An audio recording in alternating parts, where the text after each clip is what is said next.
کھلی اسلام کی آنکھیں ہوا سارا جہاں روشن، کھلی اسلام کی آنکھیں ہوا سارا جہاں روشن، عرب کے چاند صدقے کیا ہی کہنا تیری طلعت کا، عرب کے چاند صدقے کیا ہی کہنا تیری طلعت کا۔ الحمدللہ رب العالمین والصلاة والسلام علی سید المرسلین، اما بعد فاعوذ باللہ من الشیطان الرجیم، بسم اللہ الرحمن الرحیم۔ الصلاة والسلام علیک یا رسول اللہ وعلی آلک واصحابک یا حبیب اللہ، الصلاة والسلام علیک یا نبی اللہ وعلی آلک واصحابک یا نور اللہ۔ سرکار دو عالم نور مجسم شاہ بنی آدم صلی اللہ تعالی علیہ وآلہ وسلم نے ارشاد فرمایا، وہ شخص جو مجھ پر 1000 مرتبہ درود پاک پڑھتا ہے اس وقت تک مرے گا نہیں جب تک جنت میں اپنی جگہ نہ دیکھ لے۔ صلو علی الحبیب صلی اللہ تعالی علی محمد صلی اللہ علیہ وسلم۔ سلسلہ دیکھنے سے پہلے آئیے کچھ اچھی نیتیں کر لیں، کیونکہ نیت المؤمنی خیر من عملی، مومن کی نیت اس کے عمل سے بہتر ہے، اور پھر اللہ عز و جل کی رضا اور اعمال پر ثواب کا دار و مدار بھی اچھی نیت پر ہے۔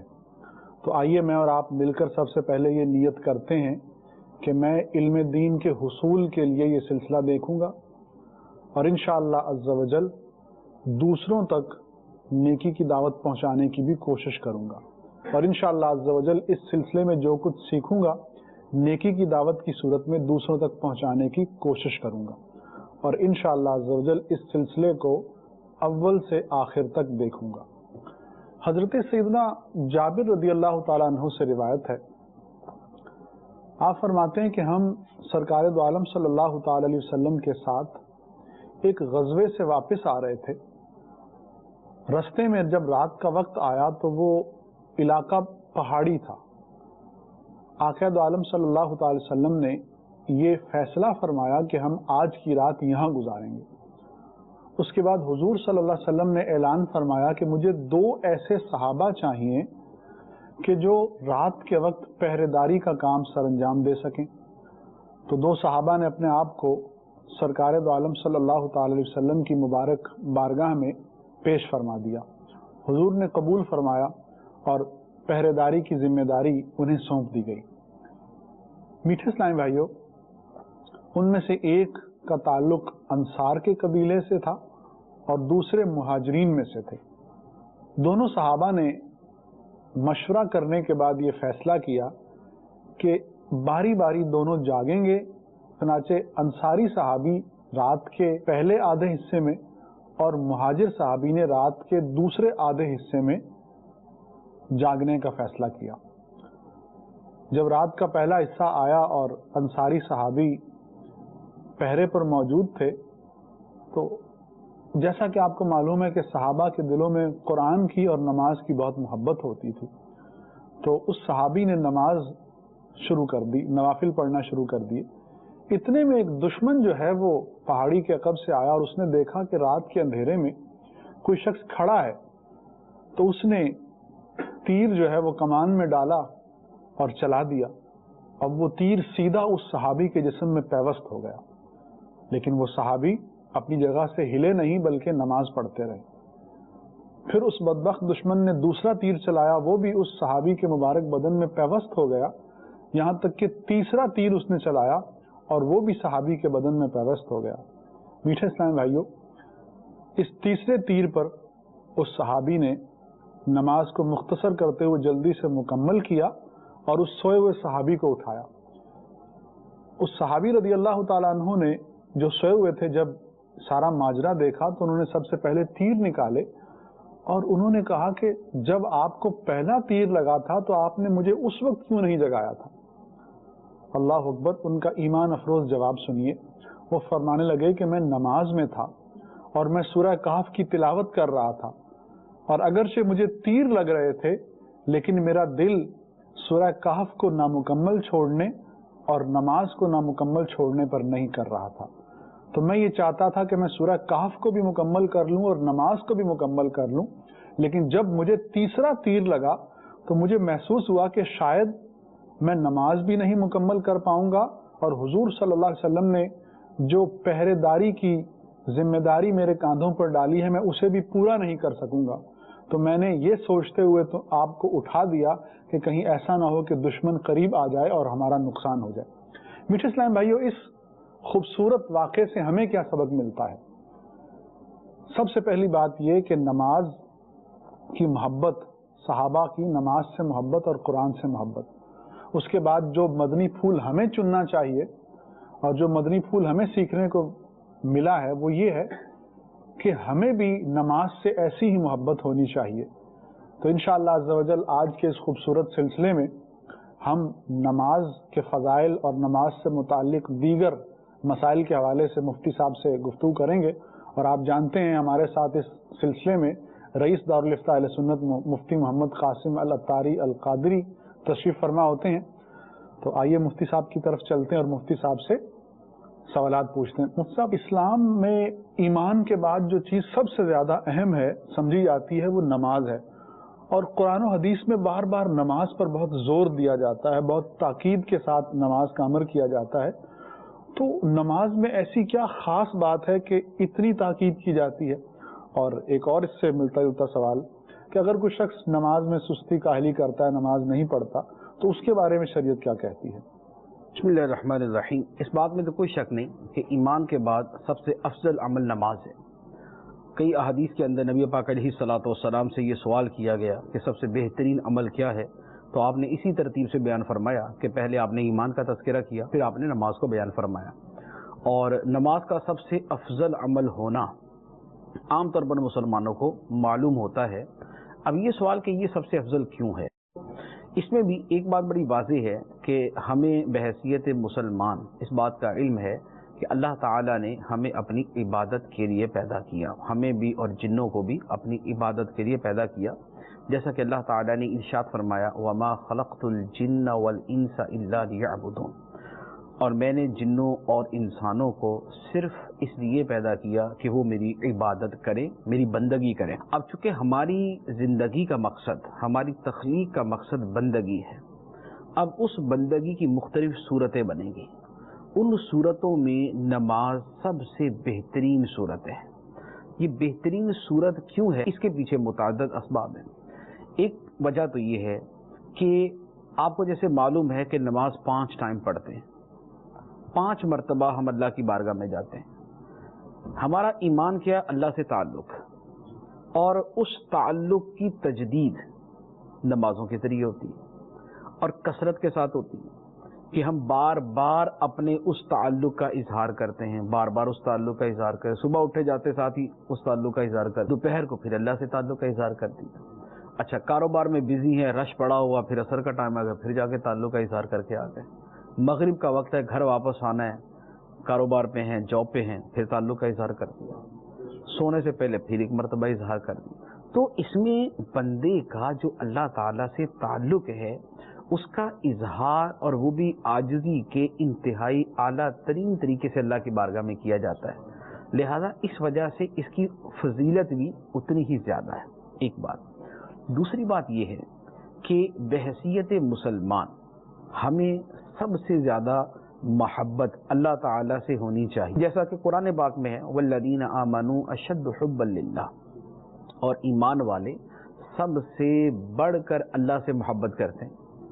جب اللہ سے سب سے زیادہ محبت کرتے ہیں، نماز اس محبت کی بہت بڑی علامت ہے کہ نماز کے جو متعلقات ہم دیکھتے ہیں اس میں اللہ سے محبت بڑی نمایاں نظر آتی ہے. جیسے ہم نماز پڑھنے کے لیے اپنے گھر میں بیٹھے ہوتے ہیں، اٹھ کے چلے جاتے ہیں، ہم اپنی فیملی کو چھوڑتے ہیں، اپنے بچوں کو چھوڑتے ہیں. کاروبار میں تھے، ہم چھوڑ کے چلے گئے، ہم کاروبار ڈیل کر رہے تھے، لاکھوں کا پروفٹ ہو سکتا ہے، ہم نے چھوڑا، نماز کے لیے چلے گئے. تو یہ محبت ہے نا کہ وہ محبت ہمیں دوسری محبتیں پسے پشت ڈلوا دیتی ہے اور وہ محبت خود غالب آ جاتی. تو یہ اللہ تعالیٰ سے محبت کی علامت. اسی طرح نیند کا قربان کرنا، راتوں کا جاگنا، محبت کی بڑی واضح علامت ہے، اور اسی لیے اللہ تعالیٰ نے بطور خاص ان لوگوں کی شان بیان فرمائی جو اللہ کی محبت میں نماز کے لیے راتیں جاگتے رہتے ہیں۔ چنانچہ ارشاد فرمایا والذین یبیتون لربہم سجدا وقیاما، اور وہ لوگ جو اپنے رب کے حضور قیام کرتے ہوئے اور سجدے کرتے ہوئے راتیں گزارتے ہیں۔ اب یہ محبت نہیں تو اور کیا ہے کہ ایک بندہ ساری رات یا رات کا اکثر حصہ اللہ کی بارگاہ میں جاگتے ہوئے گزارتا ہے، سجدے کر رہا، قیام کر رہا، سجدے کر رہا، قیام کر رہا، کبھی کھڑا ہو جاتا ہے، کبھی سجدے میں چلا جاتا ہے، کبھی کھڑا ہو جاتا ہے، کبھی سجدے میں چلا جاتا ہے، تو یہ محبت کی علامت ہے۔ تو چونکہ نماز محبت کے ایک بہت بڑے مظہر کا نام ہے، لہذا یہ دیگر اعمال سے افضل ہے، اور اس لیے نماز پر اتنا زیادہ زور دیا گیا۔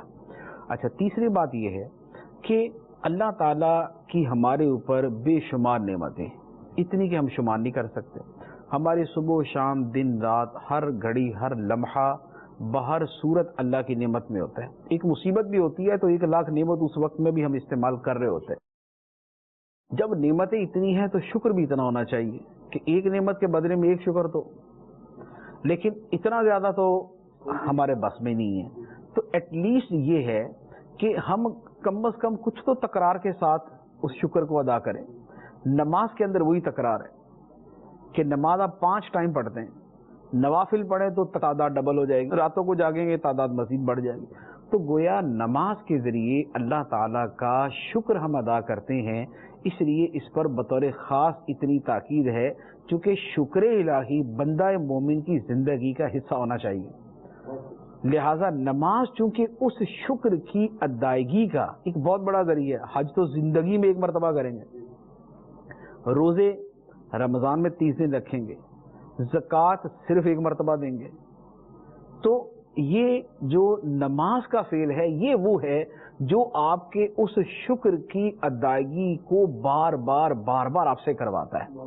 تو اس لیے اس پر تاکید بھی زیادہ اور اس کی دوسروں پر فضیلت بھی زیادہ۔ اچھا، اسی طرح چوتھی بات کہ نماز وہ عبادت ہے جو کئی عبادتوں کا کمبینیشن ہے۔ آپ عبادت زبان سے بھی کرتے ہیں، دل سے بھی کرتے ہیں، اعضاء سے بھی کرتے ہیں۔ زبان سے اللہ کی حمد کرتے ہیں، اعضاء اللہ کی فرما برداری میں استعمال کرتے ہیں، دل اللہ کی بارگاہ میں جھکا دیتے ہیں، اور دل اللہ کے احسانات کے بوجھ تلے دبا ہوتا ہے۔ نماز کے اندر یہ ساری چیزیں ہیں۔ نماز میں آپ زبان سے ثنا بھی پڑھتے ہیں، تسبیح بھی پڑھتے ہیں، تکبیر بھی پڑھتے ہیں، اور آپ کے اعضاء اللہ کی بارگاہ میں کھڑے بھی ہوتے ہیں، سمٹتے بھی ہیں، بنتے بھی ہیں، جھکتے بھی ہیں، زمین پہ بھی جاتے ہیں۔ اور دل آپ خشوع و خضوع سے اگر پراپر نماز پڑھتے ہیں تو جتنی دیر آپ نماز میں ہیں اتنی دیر آپ سمجھتے ہیں کہ آپ کا دل خدا کی بارگاہ میں۔ تو چونکہ نماز اتنی عبادتوں کا مجموعہ ہے اس لیے اس کی تاکید بھی ہے اور اس کی فضیلت بھی ہے۔ اچھا، اسی طرح پانچویں چیز، ایک بڑی واضح بات ہے، اسلام دین نفاست ہے، دین طہارت ہے، یہ صفائی کا دین ہے۔ نماز ہمارے ظاہر کو بھی صاف کرتی ہے، ہمارے باطن کو بھی صاف کرتی ہے۔ ہم نماز پڑھتے ہیں، وضو کرتے ہیں، ضروری ہے کہ ہم ناپاکی کی حالت سے پاک ہوں، ٹھیک۔ اگر ناپاکی کی حالت ہے تو غسل ضروری، بے وضو ہے تو وضو ضروری۔ آپ غسل کرتے ہیں، وضو کرتے ہیں، آپ کا ظاہر پاک ہوتا ہے، اور آپ نماز پڑھتے ہیں تو آپ کا دل پاک ہوتا ہے، آپ کا باطن پاک ہوتا ہے، آپ کی روح پاک ہوتی ہے، آپ کا سر، آپ کا جو سر اور اسرار اور آپ کے جو اندر کے لطائف ہیں وہ سب پاک ہوتے ہیں۔ تو نماز چونکہ ظاہر و باطن کی پاکیزگی کا سبب ہے، اور پاکیزگی اللہ کو بڑی پیاری ہے۔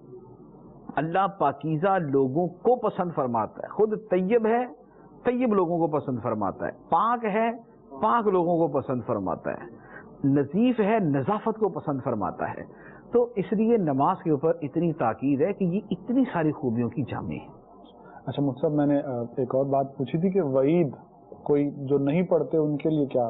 اب دیکھیں، پہلی بات تو یہ ہے کہ جو اتنی ساری خوبیوں کی حامل شے سے دور ہے، کون سا بڑا محروم ہے، ٹھیک ہے، یہ تو خود اس کی ایک محرومی ہے کہ وہ اتنی خوبصورت چیزوں سے دور ہے۔ ایک بات، ایک علاقے کے اندر 1,00,000 بندہ رہتا ہے، وہاں پر اگر 99,999 لوگ پڑھے لکھے اور ایک پرلے درجے کا جاہل ہو تو اس جاہل کو صرف یہ سمجھانا ضروری نہیں کہ یار پڑھنے لکھنے کی کتنی فضیلت ہے، اس کے لیے اتنا ہی کافی ہے کہ یار تو اپنی محرومی دیکھ کہ ساری قوم پڑھی لکھی ہے، تو درمیان میں نمونہ کہاں سے نکل آیا. تو اسی طریقے سے جو نماز سے محروم ہے، اگر اسے نیک اور صالحین کے گروہ کے ساتھ رکھ کے دیکھا جائے تو اس کے لیے اتنا ہی کافی ہے کہ یار کہاں یہ مقدس اور پیارے اور صالحین اور متقین اور مقربین، اور کہاں تیرے جیسا محروم بندہ. تو ایک تو یہی بات ہے.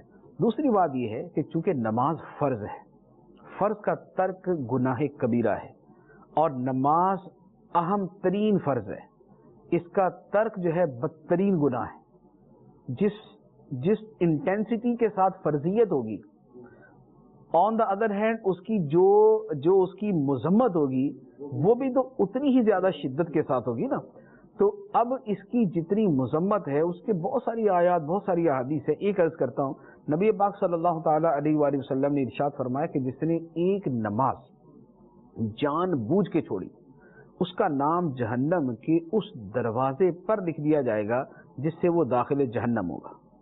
تو جہنم کے دروازے پر اس کا نام لکھ دیا جاتا ہے جو بندہ ایک نماز جان بوجھ کے چھوڑتا ہے. اچھا مصعب، ابھی آپ فرما رہے تھے کہ نماز پڑھنے سے روحانی ترقی یا روحانی صفائی بھی ہوتی ہے. اچھا، بہت سے لوگ ایسے دیکھے گئے کہ جو روحانی ترقی کے دعوے دار ہیں، قرب کے دعوے دار ہیں، لیکن نماز نہیں پڑھتے، بلکہ بعض ان میں سے تو اتنے جری ہو جاتے ہیں کہ کہتے ہیں کہ نماز کچھ نہیں، بس دل کی نماز ہے، ہم دل سے نماز پڑھتے ہیں، ہر وقت کعبہ میں ہیں. تو ایسے لوگوں کے بارے میں آپ کیا فرماتے ہیں؟ دیکھیے، اس کے دو پہلو ہیں. ایک تو یہ ہے کہ خود اس طرح کا عقیدہ رکھنا یا ایسی بات کہنا کیا ہے. نماز فرض ہے، نماز کی فرضیت کا انکار کفر ہے. جو نماز کو فرض نہ مانے وہ مسلمان نہیں. یہ سارے مسلمانوں کا اجماع ہے. نماز کو فرض نہ ماننا ایسا ہی ہے جیسے اللہ کو ایک نہ ماننا. ضروریات دین ہے، دین کی وہ بیسکس ہیں، وہ نیسیسٹیز ہیں جن کا قبول کرنا، تسلیم کرنا، ماننا، ایمان رکھنا ضروری ہے. لہذا جو نہیں مانے گا وہ تو دائرہ اسلام سے خارج ہے. اچھا، اب یہ کہ جو نماز نہیں پڑھتے ان کے لیے ویسے جدا گانا جیسے وہ وعید جو ابھی میں نے عرض کی ہے، اس کے علاوہ قرآن پاک کے اندر جیسے واضح طور پہ اقیم الصلاۃ، نماز قائم کرو، فرض فرما دی گئی. یا وہ لوگ جو جہنم میں ہوں گے وہ اپنے جرائم کا جب اقرار کریں گے تو ان کے اس کنفیشن کے اندر یہ موجود ہوگا کہ ہم نماز نہیں پڑھتے تھے. چنانچہ قرآن پاک کے اندر ہے فی جنات یتساءلون، جنتی جنت میں ہوں گے، یتساءلون سوال کریں گے، عن المجرمین، مجرموں کے بارے میں. سوال کیا کریں گے؟ جہنمیوں سے پوچھیں گے ما سلککم فی سقر، کون سی شے تمہیں جہنم میں لے آئی؟ وہ پہلی بات کیا کہیں گے؟ قالوا لم نک من المصلین، وہ کہیں گے ہم نماز نہیں پڑھتے تھے. حالانکہ ہوں گے کافر وہ، کیونکہ آگے جو باتیں وہ کفار کے اعتبار، لم نک من المصلین ولم نک نطعم المسکین وکنا نخوض مع الخائضین وکنا نکذب بیوم الدین. کافر، لیکن وہ کافر اپنی بات کہاں سے شروع کر رہا ہے کہ نماز نہیں پڑھتے تھے. تو اس کو بھی اس کا پتہ ہوگا کہ نماز نہ پڑھنا کتنا بڑا جرم ہے. لہذا جو نماز کا انکار کرتے ہیں وہ تو ویسے کافر ہو گئے. جو نہیں پڑھتے ان کے وعید کے لیے اتنا کافی ہے کہ کافر بھی پہلا اقرار نماز کا کرے گا کہ نماز نہیں پڑھتے تھے. اچھا، اب جہاں تک اس بات کا تعلق ہے، جو سوال کا دوسرا پورشن تھا کہ لوگ کہتے ہیں جی نماز قرب الہی کے لیے ہم تو مقرب ہو چکے، یا ہم تو نماز دل کی پڑھتے ہیں، ظاہر کی نماز نہیں. ان کے لیے کئی اعتبار سے جوابات ہیں. ایک تو ویسے ہی جواب یہ، اللہ تعالیٰ نے ارشاد فرمایا وَأَنَّ هَذَا صِرَاطِي مُسْتَقِيمًا فَاتَّبِعُوهُ وَلَا تَتَّبِعُوا السُّبُلَ فَتَفَرَّقَ بِكُمْ عَنْ سَبِيلِهِ، کہ اے محبوب علیہ السلام تم یہ فرما دو کہ یہ میرا سیدھا راستہ ہے، یہ میرا سیدھا راستہ اور ایک ہے، اس راستے کے علاوہ دوسرے راستوں کی پیروی نہ کرنا ورنہ خدا کے راستے سے ہٹ جاؤ گے. اب نبی پاک علیہ السلام کا جو راستہ تھا وہ ایک ہی راستہ ہے، کامیابی کا، نجات کا، خدا کی طرف لے جانے. راستہ کہیں لے کے جاتا ہے نا، راستہ کہیں دے کے جاتا ہے. اب نبی پاک علیہ السلام فرماتے ہیں کہ میرا یہ سیدھا راستہ ہے. یہ سیدھا راستہ سیدھا جاتا کہاں ہے؟ خدا کے قرب کی طرف. تو وہ ایک راستہ ہے، صراطی، میرا ایک راستہ، صراط واحد ہے، میرا ایک راستہ. دوسرے بہت سارے راستوں پہ نہ چلنا. فتفرق بکم عن سبیلی، تم اس کے راستے سے ہٹ جاؤ گے. اللہ کا راستہ ایک ہے، اس پہ چلنا، اس کے علاوہ کسی راستے پہ نہ چلنا ورنہ ہٹ جاؤ گے. تو اب بات اس پر یہ ہے کہ نبی پاک علیہ الصلوۃ والسلام نے جو راستہ ہمیں دیا وہ صرف دل کی نماز کا نہیں تھا، وہ 5 وقت کی نماز کا تھا. ٹھیک، وہ 5 وقت کی نماز، اس 5 وقت کی نماز میں دل بھی حاضر ہوتا تھا. یہ نہیں تھا کہ 5 وقت کی نماز نہیں ہوتی تھی اور دل ہی 5 وقت مسجد کی طرف نکل پڑتا تھا، ایسا نہیں تھا.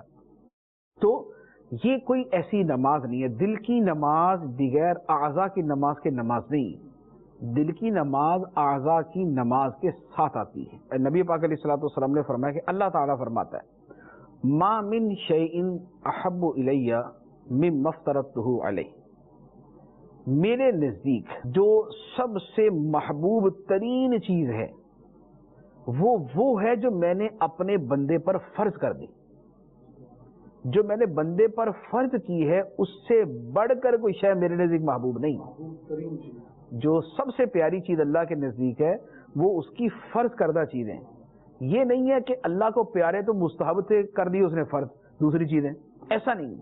جو فرض چیزیں وہ خدا کو سب سے پیاری تھی تبھی تو لازمی قرار دے دی کہ یہ مجھے بہت پیاری ہیں، یہ تم نے کرنی کرنی.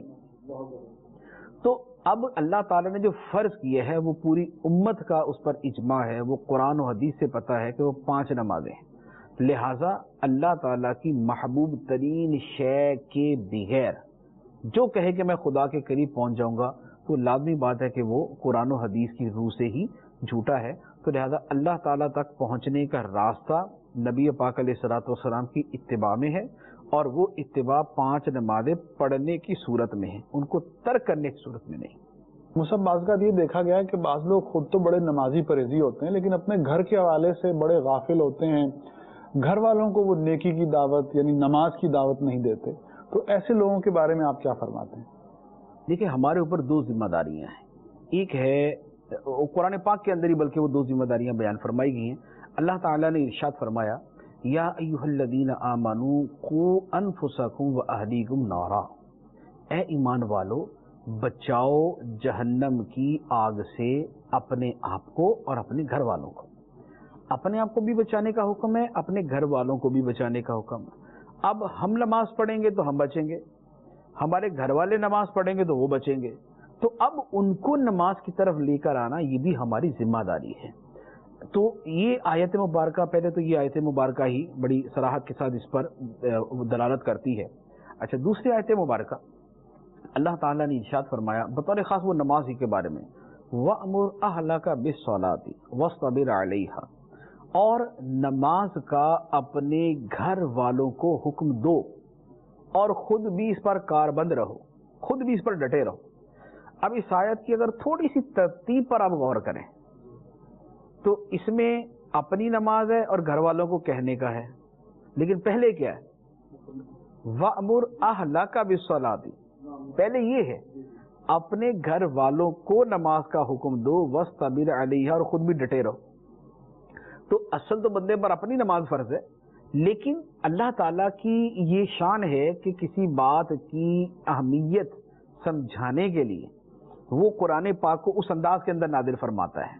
تو یہ ایک قسم کا امفسائز ہے اس بات کے اوپر کہ تم نماز پر کاربند رہو اور اپنے گھر والوں کو بھی نماز کا حکم دو، لیکن اس کو یوں لے لو کہ پہلے ان کو حکم دو پھر نماز کے لیے کھڑے ہو. جیسے یہ بھی ہوتا ہے نا کہ فجر کے لیے جاتے ہوئے گھر والوں کو بھی جگاتے جاتے اور خود بھی نماز کے لیے نکل جاتے ہیں. یہ ہو گیا وَأْمُرْ أَهْلَكَ بِالصَّلَاةِ، خود جا کے کھڑے ہو گئے وَاصْطَبِرْ عَلَيْهَا ہو گیا. تو یہ اس کے اندر یہ بھی چیز ہے کہ جب نماز کے لیے جانے لگو تو ساتھ میں اپنے گھر والوں کو بھی نماز کا بول دو، نماز کا ٹائم ہوگا نماز پڑھ لو، بچوں کو بولو، بیوی کو بولو، بہن بھائیوں کو بولو، ماں باپ سے کہہ دو. تو اس کے اندر یہ والا نقطہ بھی موجود ہے. تو اب اس سے واضح ہو جاتا ہے کہ ہمیں خود نماز پڑھنی ہے اور اپنے گھر والوں کو بھی نماز کا ہم نے کہنا ہے. اچھا، تیسری بات شریعت کا بطور خاص حکم ہے، حدیث مبارک ہے کہ جب کسی کا بچہ 7 سال کا ہو جائے تو اس کا والد جو ہے، بچے کا والد جو ہے، وہ اسے نماز سکھائے اور نماز کی ترغیب دے. اور اگر 10 سال کا ہو جائے اور پھر بھی نہ پڑھے تو سختی کے ساتھ پڑھائے، یہ بھی فرمائے گا. اس کا اور یہ واجب ہے، یہ واجب ہے کہ 7 سال کی عمر میں نماز کا حکم دے اور 10 کے اندر اسے سختی کے ساتھ پڑھائے، یہ واجب ہے شرعن۔ تو لہذا یہ ایک ذمہ داری ہے کہ نماز کی طرف جو ہے وہ اپنی فیملی کو لایا جائے، نماز کی طرف ان کو دعوت دی جائے، نماز کا انہیں پابند بنایا جائے۔ اچھا مفتی صاحب، آپ میرے ساتھ ایگری کریں گے، بعض لوگ بڑے ایگریسو ہو جاتے ہیں جب دعوت دیتے ہیں اپنی فیملی کو، مطلب بہت زیادہ مار کٹائی، لڑائی جھگڑا، تو نیکی کی دعوت یا نماز کی دعوت کا احسن ترین طریقہ کیا ہے؟ آپ کیا فرماتے ہیں آپ اس بارے میں؟ دیکھیں، یہ تو بڑا واضح سا حکم ہے قرآن پاک کے اندر، ادعو الی سبیل ربک بالحکمت والموعظۃ الحسنہ، اپنے رب کے راستے کی طرف بلاؤ حکمت کے ساتھ اور اچھی نصیحت کے ساتھ، پختہ تدبیر کے ساتھ، حکمت عملی کے ساتھ۔ اب حکمت عملی کو ہر بندہ اگر وہ عقل مند ہے تو وہ سمجھتا ہے کہ حکمت کیا ہوتی ہے۔ کسی جگہ سختی بھی چلتی ہے، کسی جگہ نرمی چلتی ہے۔ اچھا، پھر اس کے اندر بھی ایک ترتیب ہوتی ہے کہ ایک عرصے تک بندہ نرمی کرتا ہے، پھر وہ سختی کرتا ہے۔ اچھا، پھر یہ بھی ہوتا ہے کہ یہ نہیں ہے کہ نرمی کرتے رہے اور نئی نماز پڑھنا شروع کی تو سختی پہ آ گئے، کوئی دوسرا طریقہ سوچ لے۔ بعض اوقات یہ ہوتا ہے آدمی خود اس کی وہ ترغیب نہیں دے پاتا تو وہ دوسروں کو بول سکتا ہے کہ یار آپ میرے بچے کو سمجھا دینا کسی طریقے سے، ٹھیک۔ اچھا، بعض اوقات یہ ہوتا ہے کہ یار میرا کہنا ہو سکتا ہے اتنا افیکٹو نہ ہو، میرے اپنے کردار کی وجہ سے، میرے گھریلو کچھ دیگر معاملات کی وجہ سے، تو میں ان کو کسی ایسی جگہ لے جاؤں کہ جہاں کا اجتماعی ماحول اس پہ اثر انداز ہو جائے۔ جیسے بہت مرتبہ ایسا ہوتا ہے کہ ماں باپ عرصہ دراز تک اولاد پہ کوشش کرتے ہیں کہ جناب یہ کسی نہ کسی طریقے سے نماز، امامہ اور ان چیزوں پہ آ جائے، لیکن اولاد پکی ہوتی ہے نہیں آنا، اجتماع میں لے جانا شروع کرتے ہیں، وہ خود ہی نماز کی طرف بھی آ جاتے خود ہی۔ تو مقصد تو نماز کا پابند بنانا تھا نا، مقصد یہ نہیں تھا کہ میں ہی بولوں تو نماز پڑھے، مقصد تو دین کا پابند کرنا ہے۔ اب اگر وہ میرے کہنے سے ہوتا ہے، یا میرے گھر پر جو ہے وہ مدنی چینل چلا دینے سے ہوتا ہے، یا میرے گھر میں CD کوئی چلا دینے سے ہوتا ہے، یا میرے گھر میں کتابیں رکھ دینے یا درس دینے سے ہوتا ہے، یا میرے اس کو مسجد میں کبھی کبھار لے جانے سے ہوتا ہے، یا میرے اس کو اجتماع میں لے جانے سے ہوتا ہے، یا میرے اس کو قافلے میں بھیج دینے سے ہوتا ہے، جس طریقے سے بھی وہ نماز کا پابند ہو جائے، تو لہذا یہ حکمت عملی اختیار کرنی چاہیے۔ آج کل ایگریسونیس جو ہے نا، یہ عام طور پر کامیاب نہیں ہوتی۔ سب ایک اور بات، عموماً مطلب میں نے بھی دیکھا ہے، بعض لوگ ہوتے ہیں جیسے پڑھ لکھ جاتے ہیں، پڑھے لکھے لوگ جنہیں کہا جاتا ہے ہمارے معاشرے میں، دین کی سمجھ نہیں، شرعی مسائل کا پتہ نہیں، تو وہ ہر چیز کو نا ایک مختلف زاویہ نظر سے دیکھتے ہیں۔ اب بعض لوگوں سے سنا گیا نماز کے بارے میں، وہ کہتے ہیں کہ نماز از اے ویری بیوٹیفل ایکسرسائز، نماز ایک بہت اچھی ایکسرسائز ہے، اور ان میں سے بعض لوگ نماز اس نظریے کے ساتھ یا اس نیت کے ساتھ پڑھتے ہیں کہ چلو ہماری ایکسرسائز ہو جائے گی اور ہماری صحت بن جائے گی، گھٹنوں کا درد ہے وہ دور ہو جائے گا، کمر کا درد ہے وہ دور ہو جائے گا۔ تو اس نیت سے نماز پڑھنے کے بارے میں آپ کیا فرماتے ہیں؟ دیکھیں، اگر وہ نماز اللہ کی خالص عبادت کی نیت سے پڑھیں تو گھٹنوں کا درد تو پھر بھی دور ہو جائے گا نا۔ ایسا تو نہیں ہے کہ گھٹنوں کا درد دور کرنے کی نیت سے میں نماز پڑھتا ہوں وہ کہے گا یا یہ نیت کرے گا تو گھٹنوں کا درد دور ہو جائے گا، اگر اللہ کے لیے پڑھے گا تو نہیں ہوگا۔ کسی شے کے، کسی فزیکل شے کے جو ظاہری اس کے اثرات ہوتے ہیں وہ تو حاصل ہو ہی جاتے ہیں، آپ کچھ بھی کر لیں وہ آپ کو حاصل ہو جائیں گے۔ تو لہذا نیت جو ہے وہ اللہ کی عبادت کی ہونی چاہیے۔ تو جو آدمی جس چیز کا ارادہ کرتا ہے اللہ تعالیٰ اس کو وہی عطا فرماتا ہے۔ جس نے دنیا کا ارادہ کیا اللہ اس کو وہی عطا فرماتا ہے، جس نے آخرت کا ارادہ کیا اللہ تعالیٰ اس کو وہی عطا فرماتا ہے۔ اس لیے قرآن پاک کی آیت مبارکہ ہے، فرمایا وَمَنْ أَرَادَ الْآخِرَةَ وَسَعَى لَهَا سَعْيَهَا وَهُوَ مُؤْمِنٌ فَأُولَئِكَ كَانَ سَعْيُهُمْ مَشْكُورًا، جو آخرت کا ارادہ کرے اور اس کے لیے خوب کوشش کرے اور ہو ایمان والا تو ان کی کوششوں کی قدر کی جائے گی، بدلہ دیا جائے گا۔ اب یہاں پر اب یہ دیکھیں، کوشش وسعی لہا سعی، خوب کوشش کرے، فرمایا یہ ہو گیا عمل، لیکن اس کے ساتھ شرط یہ رکھی ومن اراد الآخرہ، ارادہ آخرت بھی ہو، ارادہ دنیا نہ ہو۔ ارادہ دنیا ہوگا تو وسعی لہا سعی بھی ہو جائے تو کچھ نہیں ہوگا۔ تو لہذا جو عمل کرنا ہے اس میں اصل نیت اللہ کی عبادت اور بندگی اور اس کے حکم پر عمل کرنے کی ہونی چاہیے۔ اب اس کے بعد جو دیگر فوائد ہیں وہ تو حاصل ہو ہی جاتے ہیں۔ جیسے وہ ایک روایت ہے کہ کسی نے گھر میں روشن دان بنایا، تو اب روشن دان بنایا تو پوچھا گیا کیوں بنایا؟ اس نے کہا بھی ہوا کی آمد و رفت ہو جائے گی۔ تو اس نے کہا کہ اگر اذان کی نیت سے بنا لیتے کہ اذان کی آواز آ جائے گی تو ہوا تو نہیں رکے گی نا، ہوا تو پھر بھی آتی رہے گی، تو اچھی نیت کرتے تو اس کا ثواب بھی مل جاتا۔ تو جب نماز پڑھنی ہے تو اصل نماز میں نیت اللہ تعالیٰ کی عبادت کی ہونی چاہیے اور اسی پر ثواب ملے گا۔ حدیث مبارک کے اندر بڑا واضح طور پہ فرما دیا گیا انما الاعمال بالنیات، اعمال کا دار و مدار نیتوں پر ہے، اعمال کے ثواب کا دار و مدار نیتوں پر ہے۔ اعمال کا ثواب تب ملے گا جب نیت درست ہوگی۔ اسی طرح ایک اور آیت مبارکہ ہے، کیونکہ نماز بہرحال ایک ایکسرسائز تو ہے، ایک مشقت ہے، لیکن اللہ کی بارگاہ میں یہ مشقت نہیں جاتی، اللہ کی بارگاہ میں اخلاص جاتا ہے، بندگی جاتی ہے، عاجزی جاتی ہے آدمی کی۔ جو نماز میں اس کی نیت ہے وہ اللہ کی بارگاہ میں جاتی ہے۔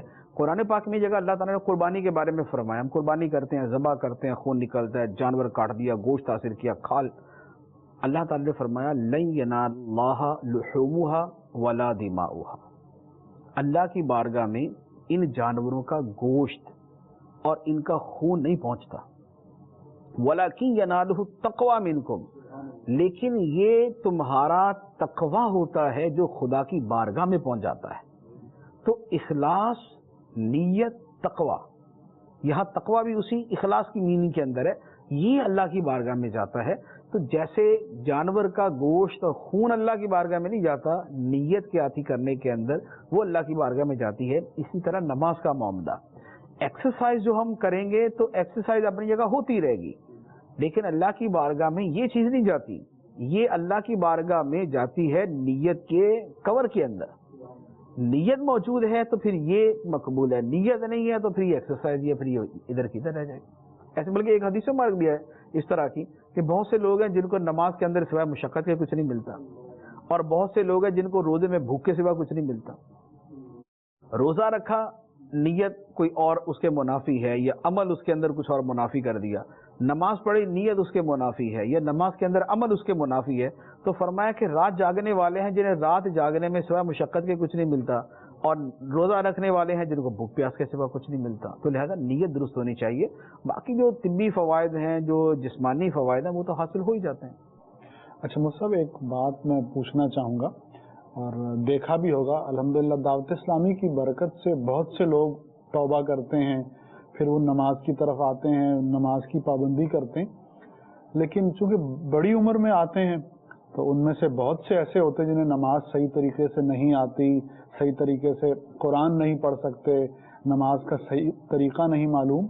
تو ایسے لوگ اگر نماز سیکھنا چاہتے ہیں اس عمر میں، بڑی عمر میں، تو آپ ان کے لیے کیا تجویز فرماتے ہیں؟ وہ کیسے نماز پڑھیں؟ اور اگر کوئی کتاب ہو تو ضرور بتائیے گا۔ دیکھیے، اس میں پہلی بات تو یہ ہے کہ جنہیں نماز کا جذبہ ملے، نماز کا جذبہ نصیب ہو جائے، یہ اللہ تعالیٰ کی بہت بڑی نعمت ہے، ٹھیک ہے۔ اچھا، اب سب سے پہلے تو وہ اس جذبے کو سلامت رکھنے کی کوشش کریں، کیونکہ ہوتا یہ ہے ہمارے اندر ترغیب، موٹیویشن، جذبہ یہ وقتی ہوتا ہے، آتا ہے اور جاتا بھی ہے۔ بعض اوقات جذبہ آیا، ہفتہ باقی رہا، نکل گیا، بعض اوقات مہینہ باقی رہا، نکل گیا۔ اس لیے سب سے پہلی بات تو یہ ہے کہ جب یہ جذبہ آئے، یہ داعیہ پیدا ہو، جو اہل باطن ہے وہ اس کے لیے داعیہ کا لفظ استعمال کرتے ہیں، جب یہ داعیہ پیدا ہو تو اس داعیے کو سنبھال کے رکھنا ضروری ہے، ورنہ یہ چلا جاتا ہے اور پھر کبھی آتا ہے واپس، کبھی نہیں آتا، یہ اللہ کی نعمت ہوتی ہے۔ لہٰذا اس جذبے کو سلامت رکھنا ضروری ہے۔ اب وہ جذبہ کیسے سلامت رہے؟ سب سے پہلے تو یہ کہ جہاں سے وہ جذبہ ملا ہے اس جگہ پر، اس جگہ کو یہ اٹینڈ کرنا جو ہے یہ اپنا معمول بنا کے رکھے، جبکہ دیگر شرعی اعتبار سے کوئی قباحت نہ ہو، عقیدے کا مسئلہ نہ ہو۔ تو پہلی بات تو یہ ہے کہ اپنا جذبہ سلامت رکھے۔ اگر کسی کو اجتماع کی برکت سے یہ جذبہ نصیب ہوا، یا اسے مدنی چینل دیکھنے سے یہ جذبہ نصیب ہوا، یا کسی سنی عالم کی صحبت میں بیٹھنے سے یہ جذبہ نصیب ہوا، تو کیری آن، پہلے تو اسی عمل کو یہ باقی رکھے تاکہ اس کا جذبہ برقرار رہے، ایک بات۔ دوسری بات یہ ہے کہ چونکہ نماز ایک عبادت ہے، ایک شرعی حکم ہے، اور اس کے اپنے تقاضے اور احکام ہیں، یہ صرف جذبے سے نہیں ہو جاتا سارا کچھ، اس کے جو احکام ہیں ان کو بھی پورا کرنا ہوتا ہے۔ تو لہذا نماز کا طریقہ سیکھیں، نماز کے احکام سیکھیں۔ اب نماز کا طریقہ، نماز کے احکام، یہ الحمدللہ آج کے زمانے میں تو بہت آسان ہے اس کا سیکھنا۔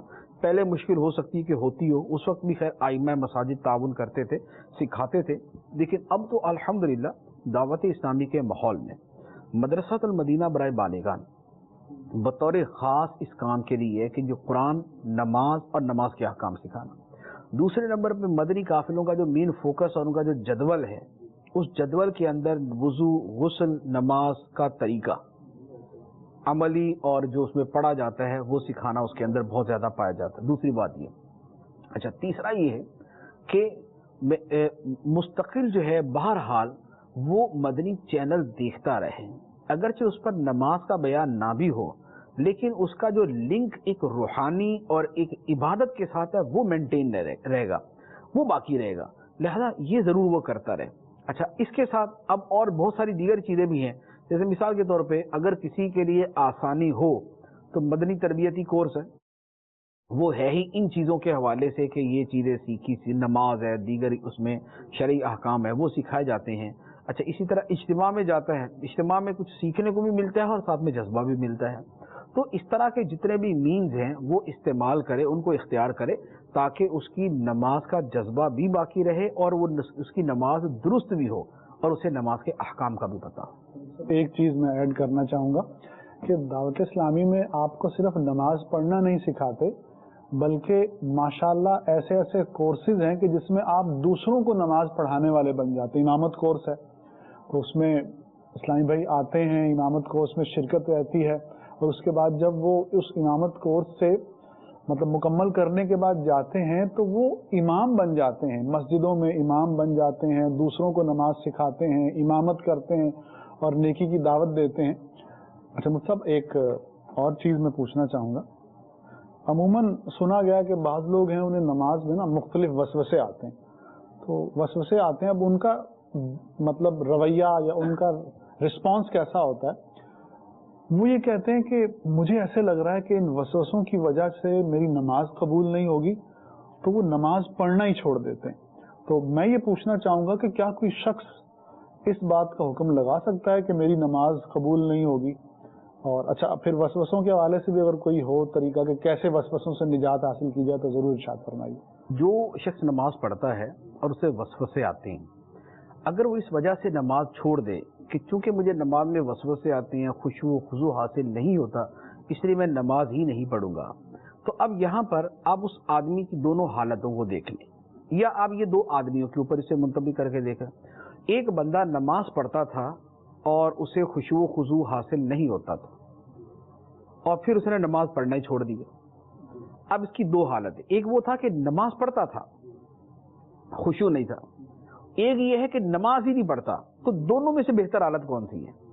یا دو آدمی ہیں، ایک نماز پڑھتا ہے اگرچہ خشوع نہیں، دوسرا چونکہ خشوع نہیں ہے اس لیے وہ نماز ہی نہیں پڑھتا. تو اب یہ نماز پڑھنے والا اچھا ہے یا نہ پڑھنے والا اچھا ہے؟ بھائی یہ جو نماز پڑھنے والا ہے ایٹ لیسٹ یہ اپنا فرض تو ادا کر رہا ہے. اللہ تعالیٰ نے اسے جو اپنی بارگاہ میں حاضر ہونے کا حکم دیا تھا، یہ اس حکم پہ حاضری تو دے رہا ہے، اور پھر یہ اس نماز کے لیے جو اگرچہ خشوع کے بغیر ہے اس کے لیے کچھ نہ کچھ قربانی تو دے رہا ہے.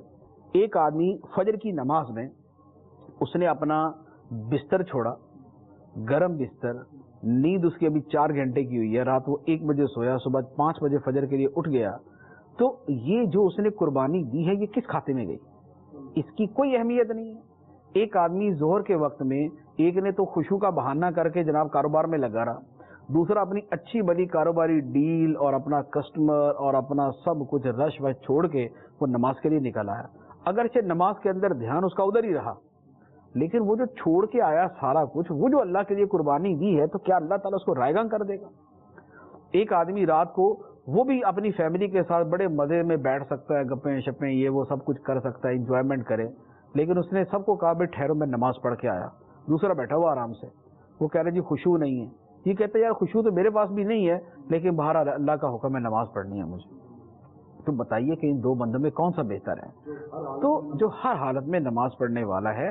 لہٰذا یہ جو کانسیپٹ آج کل ایک اس طرح کا کریٹ ہو جاتا ہے، اتنی حد تک درست ہے، نماز خشوع کے ساتھ ہونی چاہیے، اس میں کوئی شخص اس کا کوئی انکار نہیں کر سکتا. خشوع کا تو قرآن پاک کے اندر تذکرہ ہے، لہٰذا اس کا انکار نہیں کر سکتا. لیکن اس کی وجہ سے جو شیطان دوسرے انداز میں کھیلتا ہے، یا جو شیطان کے پیروکار ہیں وہ دوسرے انداز میں کھیلتے، اور تمہاری نماز کا جی کیا فائدہ، خشوع و خضوع ہوتا نہیں ہے.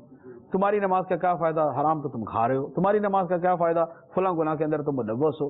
یہ جو شیطان کی ترجمانی کرتے ہیں تو یہ تھوڑا سا کانشیس ہونے چاہیے، ان کو تھوڑی سی توجہ دینی چاہیے کہ بھائی وہ جو نماز پڑھ رہا ہے وہ کسی نہ کسی حد تک تو اپنے فرض کو ادا کر رہا ہے، تم تو اس سے بھی گئے گزرے ہو، تم تو وہ بھی نہیں کر رہے، ایک بات۔ دوسری بات یہ ہے کہ خشوع و خضوع کا شرعی اعتبار سے حکم کیا ہے؟ کیا یہ فرض ہے؟ جیسے وضو فرض ہے کہ وضو نہیں کرے گا نماز نہیں ہوگی۔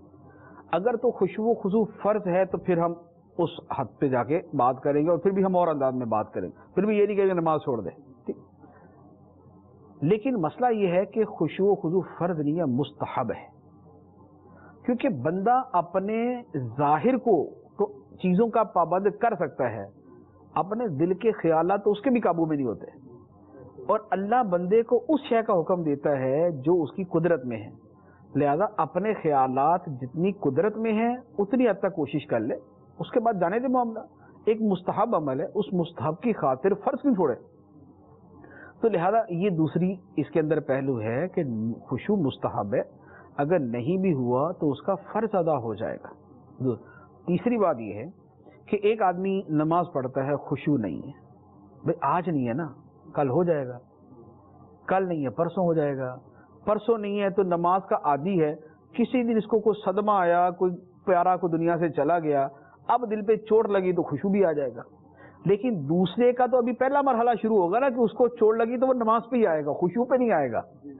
تو اگر ایک بندہ میدان میں ہی نہیں ہے تو کھیلے گا کیا؟ نماز تو شروع کرے، نماز شروع کرے گا تو خشوع بھی اس میں آ جائے گا، نماز شروع نہ کرے تو خشوع کا خامے تشریف لائے گا، اس کے خشوع کہاں سے آئے گا؟ تو بھائی نماز تو پڑھے، نماز پڑھے، خشوع کے لیے کوشش کرتا رہے، توقع رکھے، انتظار رکھے، اللہ تعالیٰ سے امید رکھے، دن آئے گا خشوع بھی آ جائے گا۔ چوتھی بات یہ ہے کہ ایک آدمی خشوع کے بغیر ہی نماز پڑھتا رہا، اور ایسی روایات ہیں جن کے اندر ہے کہ بھئی جو بغیر خشوع کے نماز پڑھتا ہے اس کی نماز قبول نہیں ہے، لوٹا دی جاتی ہے۔ لیکن یہ جو وعیدیں ہوتی ہیں ان کا یہ مطلب نہیں ہوتا کہ اب ہوگا ہی ہوگا اس طریقے سے۔ وعیدیں اللہ کی مشیت کے ساتھ معلق ہوتی ہیں، اللہ کی مشیت ہوگی تو ہو سکتا ہے بغیر خشوع والی بھی قبول کر لے، لیکن جس نے پڑھی نہیں اس کی کیا قبول ہو؟ جس نے پڑھی نہیں ہے اس کی کیا، اس کی تو کچھ بھی قبول نہ ہوئی۔ تو جس نے نماز پڑھی اور خشوع نہیں تھا تو ہو سکتا ہے اللہ تعالیٰ اس کے حق میں اس کو اتنا ہی جو ہے وہ قرار دے کر اسے معاف فرما دے اس کے خشوع کے معاملے کو، کہ کم از کم یہ قربانی دے کے میری بارگاہ میں تو آتا تھا۔ تو لہٰذا یہ کوئی ضروری نہیں ہے کہ خشوع نہیں ہے تو نماز مردود، ایسا نہیں ہے۔ اللہ تعالیٰ اس کی بھی نماز قبول فرما دے گا۔ یہاں ہم ناقص بندے، عاجز بندے، اللہ تعالیٰ کو ہم سے زیادہ ہمارے بارے میں علم ہے، تو ہماری اس طرح کی نمازیں بھی اللہ تعالیٰ کی بارگاہ میں قبول ہو جائیں گی۔ پھر وہ نمازیں کہ جو ویسے بھی ہم ایاک نعبد و ایاک نستعین کی صورت میں پڑھتے ہیں، کہ ایاک نعبد ہے، ایاک اعبد نہیں ہے، کہ اے اللہ میں تیری عبادت کرتا ہوں، اے اللہ ہم سب مل جل کے تیری عبادت کرتے ہیں، تو میری نماز تنہا نہیں ہے، یہ میرے جو دائیں بائیں یا آگے یا میرے کو پیچھے نیک بندہ کھڑا ہے نا، تو اس کی نماز بھی میرے سراؤنڈنگ کے اندر ہی ہے۔ اور یا یہ ہے کہ چلے جن کے حکم پر اور جن کی پیروی کے اندر میں نماز پڑھ رہا ہوں، نبی ہیں، ولی ہیں، صحابہ ہیں، تو یہ ہم سب تیری ہی عبادت کرتے ہیں، تو ان کی عبادتوں کے اندر اندر چلو ناقص یہ بھی نکل جائے گی، یہ بھی قبول ہو جائے گی اللہ تعالیٰ کے فضل سے۔ تو یوں نماز جو ہے اس کی قبول ہو سکتی ہے، لیکن جس نے پڑھی نہیں وہ کیا بولے گا؟ اے اللہ باقی سارے تیری ہی عبادت کرتے ہیں، البتہ میں کچھ نہیں کرتا کیونکہ میرے پاس خشوع نہیں تھا۔ تو ریزن نہیں ہے، یہ ایکسکیوز نہیں ہے جو اللہ تعالیٰ کی بارگاہ میں پیش کیا جا سکتا۔ اچھا صاحب، میں نے عرض کی تھی وسوسوں کے حوالے سے کیسے ان سے نجات حاصل ہو؟ دیکھیے وسوسوں کا حل جو ہے وہ خشوع کا حصول ہے۔ خشوع مل جائے تو وسوسے ختم ہو جاتے ہیں۔ وسوسے کیا ہے؟ توجہ کا بٹنا، کہ ادھر کی بات وہ بات وہ بات وہ بات آ گئی ذہن۔ خشوع کیا ہے؟ ان خیالات کا ختم ہو جانا اور کنسنٹریشن کا بڑھ جانا، توجہ یکسو ہو جانا، یہ خشوع ہے۔ تو اب اس کے حصول کا طریقہ کیا ہے؟ ٹھیک ہے، جو ایک واضح سی چیز ہے، اس کے لیے علماء کرام نے بہت سارے طریقے بیان کیے۔ میں نے ایک کتاب پڑھی تھی کہ رسالہ تھا، میرے خیال 30 کے قریب اس میں طریقے بیان کیے گئے تھے، اور بڑے بڑے آئمہ اس کے اوپر کتابیں لکھ کے گئے ہیں۔ علامہ ابن رجب حنبلی کی کتاب ہے الخشوع فی الصلاۃ، ملا علی قاری رحمۃ اللہ علیہ کی اس موضوع پر کتاب ہے، اسی طرح اور بڑے بڑے آئمہ نماز تو فرض ہے نا، بڑا امام ہو یا چھوٹا امام ہو یا کچھ بھی نہ ہو، وہ نماز اور نماز کے اندر خشوع و خضوع تو سب کو ہی پیارا ہے نا۔ اللہ تعالیٰ نے تو مومنوں کا وصف بیان فرمایا نا، قد افلح المؤمنون الذین هم فی صلاتهم خاشعون، فلاح پا گئے ایمان والے جو نماز میں خشوع کرتے ہیں۔ تو خشوع کا معاملہ تو سب کا ہے، اللہ کے رسول صلی اللہ علیہ وآلہ وسلم بھی خشوع سے نماز پڑھتے تھے، ہمیں بھی فرمایا کہ میری سنت کی پیروی کرو۔ اب یہ خشوع کیسے حاصل ہو؟ تو میں نے عرض کیا کہ طریقے بہت سارے ہیں، لیکن جیسا وہ ہوتا ہے نا کہ بعض اوقات بہت سارے طریقے ہوں تو آدمی کوئی بھی نہیں اختیار کرتا، اگرچہ بہتر ہے کہ طریقے بہت سارے پتہ ہوں تو چلے کوئی بھی اختیار کر لے، لیکن ہمارا معاملہ کچھ ایسا ہوتا ہے کہ اگر بہت سارا کھانا تب بھی نہیں کھاتے اور نہ ملے تو بھی نہیں کھاتے کہ نہیں ہے۔ تو بہرحال جو آسان طریقے وہ میں عرض کرتا ہوں، ایک طریقہ تو یہ ہے اور وہ بڑا آسان ہے، وہ بالکل ابتدائی طور پر بھی پہلے دن بھی کسی نے اپنانا ہو تو وہ اپنا سکتا ہے۔ وہ کیا؟ وہ یہ ہے کہ اپنے آپ کو یہ تصور کرے کہ میں خدا کی بارگاہ میں موجود ہوں۔ اب اس کے لیے کسی لفظ کے ترجمے کی حاجت نہیں ہے، کسی بہت باریکیوں کی حاجت نہیں ہے، اور یہ بات ویسے بالکل واضح ہے کہ بندہ خدا کی بارگاہ میں ہوتا ہے جب وہ نماز میں۔ حدیث بخاری شریف کی حدیث ہے کہ جب تم نماز پڑھتے ہو تو اپنے رب سے مناجات کرتے ہو۔ مناجات کا مطلب ہوتا ہے کہ جو خفیہ بات ہوتی ہے بندہ خود کرتا ہے اسے مناجات کہا جاتا ہے۔ تو جب بندہ نماز پڑھتا ہے تو خدا سے باتیں کرتا ہے۔ اب خدا سے باتیں کرتا ہے تو اگر یہی تصور کر لے کہ میں تو اللہ سے باتیں کر رہا ہوں تو میں کسی اور کی طرف کیا توجہ کروں؟ تو اگر یہ تصور کوشش کر کے جما لیا جائے تو یہ ایک ہی انشاءاللہ اس کے لیے بہت کافی ہو جائے گا خشوع کے حصول کے لیے۔ اچھا، دوسرا تصور یہ ہے کہ آدمی یہ تصور کرے کہ یہ میری نماز ہو سکتا ہے میری زندگی کی آخری نماز ہو۔ اب آپ اس تصور سے جب نماز پڑھیں، جب یہ وقت آئے گا تو وہ والی نماز کو ویسی بندہ سوچ لے کہ وہ کیسی ہوگی، کہ پتہ کہ اب جانا ہی جانا دنیا سے، تو اس وقت کی نماز کا جو خشوع و خضوع ہوگا نا وہ بھی کمال درجے کا ہوگا۔ تو اگر یہ تصور کر لے کہ یہ میری زندگی کی آخری نماز ہے تو اگر یہ خیال کرے گا تو انشاءاللہ اس سے بھی نماز کے اندر خشوع حاصل ہو جائے گا۔ اچھا، تیسرا یہ ہو سکتا ہے کہ کوشش کر کے نماز کے اندر جو کچھ پڑھا جاتا ہے ان سب کا ترجمہ اچھی طرح سمجھ لے اور نماز پڑھنے کے اندر ترجمے کے اوپر غور رکھے۔ جب وہ پڑھ رہا ہے سبحانک اللہم و بحمدک و تبارک اسمک و تعالی جدک و لا الہ غیرک، جب وہ یہ پڑھے گا اور اس کے معنی پہ اس کی نظر ہے، جیسے اب مجھے تو جیسے یوں ہے کہ چونکہ عربی کے ساتھ ہمارا ایک تعلق ہے تو ہمیں عربی پڑھتے ان کا معنی ویسے سمجھ آ رہا ہوتا ہے، تو اب جب اس تصور کے ساتھ پڑھتے ہیں نا کہ اے اللہ تو پاک ہے، تیری حمد ہے، تیری شان بڑی بلند ہے، تیری ثنا بڑی عظیم ہے، تیرے سوا کوئی معبود نہیں، اب جب بندہ اس میں پڑھ رہا ہوتا ہے لے کے اندر ایک، تو وہ جو آدمی کے دل کے اندر ایک چیز پیدا ہوتی ہے نا وہ خشوع کی بڑی ایک اعلیٰ کیفیت ہوتی ہے۔ اسی طرح جب وہ حمد پڑھتا ہے، ساری تعریفیں اللہ کے لیے جو سارے جہانوں کا رب ہے، سارے جہانوں کا مالک ہے، بہت مہربان، رحمت والا، روز جزا کا مالک، اے اللہ تیری ہم عبادت کرتے ہیں، تجھ سے ہی مدد مانگتے ہیں، سیدھے راستے پر ہی چلا، راستہ ان کا جن پر تو نے انعام فرمائے، ان کا نہیں جو گمراہ ہوئے جن پہ غضب ہوا۔ تو اب جب ان میننگ کے ساتھ ایک آدمی نماز پڑھتا ہے تو وہ اس کے ساتھ ایک اٹیچ ہو جاتا ہے۔ اسی طرح سجدے کے اندر، رکوع کے اندر جب سبحان ربی الاعلیٰ سبحان ربی العظیم یہ پڑھتا ہے اور اس کے ساتھ معنی اس کے ذہن میں ہے کہ پاک ہے میرا رب بڑی عظمت والا، پاک ہے میرا رب سب سے بلند، جب یہ والا معنی اس کے ذہن میں ہوتا ہے تو اب آپ خود غور کریں کہ کیسا خشوع نصیب ہوتا ہے، کیسی توجہ نماز کے اندر ہوتی ہے۔ تو یہ تین طریقے بڑے آسان میں نے عرض کیے ہیں۔ ایک تو یہ کہ بارگاہ خداوندی میں حاضری کا تصور، دوسرا یہ کہ اپنی آخری نماز سمجھ کے پڑھے، اور تیسرا یہ کہ نماز اور اس میں پڑھی جانے والی چیزوں کے معنی اور ترجمہ جو ہے وہ اچھی طرح یاد کر لے، سمجھ لے اور اس کے اوپر غور کرے۔ آدمی ایک وقت میں ایک ہی چیز سوچ سکتا ہے، جب وہ ترجمہ سوچے گا، معنی سوچے گا تو پھر کوئی اور خیال اس کے دل و دماغ میں نہیں آئے گا۔ میٹھا اسلام بھائی، امید ہے کہ مفتی صاحب کے اس جواب سے آپ کو کافی تسلی ملی ہوگی کہ انشاءاللہ نماز بھی قبول ہوگی، اللہ تعالیٰ کی رحمت پر امید رکھیں، اور اس کے بعد جیسا کہ مفتی صاحب نے فرمایا کہ خشوع بہت اہم ہے، ان وسوسوں سے جو وہ نجات حاصل ہوتی ہے وہ خشوع سے ہوتی ہے، اور مفتی صاحب نے خشوع کے طریقے بھی ارشاد فرمائے ہیں، تو امید ہے کہ انشاءاللہ ہم تمام ان طریقوں کے ذریعے خشوع حاصل کرنے کی کوشش کریں گے. جی اب سلسلے کے اختتام کی طرف بڑھتے ہوئے میٹھے اسلامی بھائیوں، نماز بہت اہم ہے، اور سب سے پہلا سوال جو قیامت کے دن پوچھا جائے گا وہ نماز کا ہے. اور جو لوگ نماز نہیں پڑھتے تو جیسا کہ مفتی صاحب نے ارشاد فرمایا کہ اتنا ہی کہہ دینا کافی ہے. احادیث میں آیا ہے کہ بے نمازی کا نام جہنم کے دروازے پر لکھ دیا جاتا ہے، جس دروازے سے وہ جہنم میں داخل ہوگا. تو اللہ تعالی ہمیں نماز پڑھنے کی توفیق عطا فرمائے. اگر آپ نماز پڑھنا نہیں جانتے تو آپ دعوت اسلامی کے اجتماعات میں شرکت کیجیے، مدنی قافلہ کورس کیجیے، مدنی تربیتی کورس کیجیے، امامت کورس کیجیے. تو ان تمام کورسز کے ذریعے یا مدنی چینل دیکھتے رہیے، مدرسۃ المدینہ بالغان میں شرکت کیجیے. تو انشاءاللہ جب آپ مدنی ماحول کے ساتھ وابستہ ہو جائیں گے تو یقین مانیے آپ کو پتہ ہی نہیں چلے گا، اور آپ نماز کے عادی ہو جائیں گے، نماز سیکھ جائیں گے. نہ صرف خود سیکھ جائیں گے بلکہ آپ دوسروں کو بھی نماز سکھانا شروع کر دیں گے. اللہ تعالیٰ کی بارگاہ سے دعا ہے کہ ہمیں پکا سچا نمازی بنائے اور ہمارا خاتمہ ایمان پر فرمائے. آمین آمین بجاہ النبی الامین.